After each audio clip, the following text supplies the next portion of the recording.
આ વાર્તાની અંદર આવતા પાત્ર અને ઘટના ફક્ત કાલ્પનિક છે. આ વાર્તા ફક્ત મનોરંજન માટે બનાવવામાં આવેલી છે.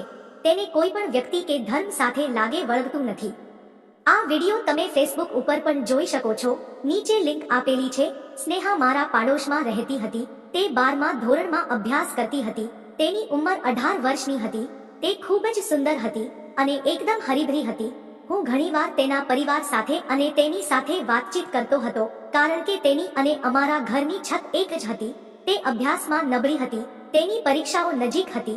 તેથી તેની માતાએ મને કહ્યું, મહેશ, સ્નેહાની પરીક્ષા શરૂ થવાની છે.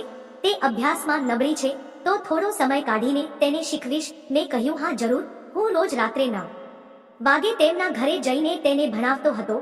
મારો રૂમ પહેલા માળે આવ્યો હતો અને તેઓને પણ પહેલા માળે એક રૂમ હતો.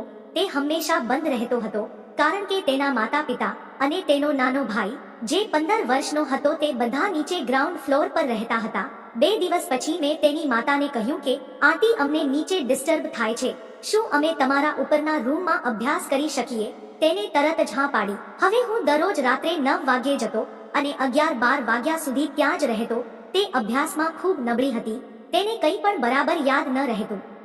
મેં તેની મમ્મીને કહ્યું તો તેમણે મને કહ્યું કે જો તે નહીં વાંચે તો તેને મારવાનું રાખો. તેથી એક દિવસ મેં તેની મમ્મીની સામે તેને હળવી થપ્પડ મારી.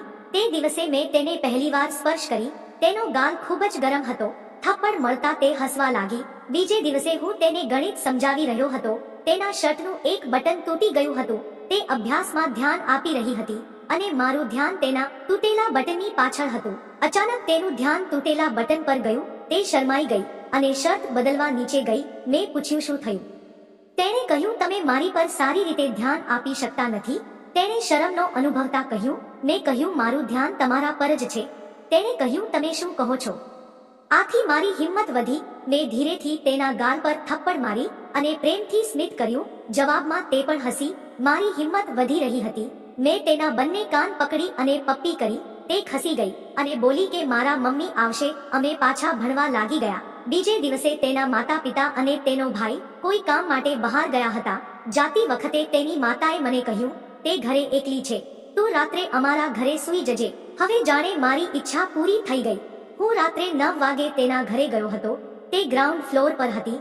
આજે તેણે સુંદર મજાની સાડી પહેરી હતી. અમે 2 કલાક અભ્યાસ કરતા રહ્યા. બાદમાં તે તેના રૂમમાં જઈને સૂઈ ગઈ. હું બહાર હોલમાં સૂતો હતો.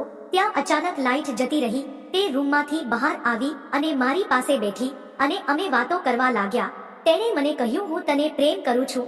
મેં કશું કહ્યું નહીં અને તેને મારી નજીક ખેંચી. તે મૌન રહી. તે પણ કશું બોલી નહીં. મેં તેની સાથે વાત કરવાનું અને આનંદ કરવાનું શરૂ કર્યું. તેમણે થોડો વિરોધ કર્યો. પછી લાઇટ આવી તો મેં જોયું કે તેનો ચહેરો સંપૂર્ણપણે લાલ થઈ ગયો હતો અને તેની આંખો બંધ થઈ ગઈ હતી. પછી તે અચાનક મને વળગી પડી. તેમની સુંદરતા જોઈને મારા હોશ ઉડી ગયા અને પછી અમે રોજ ક્લાસ પૂરો થાય પછી આનંદ કરતા અને મજા કરતા અને વાતચીત કરતા.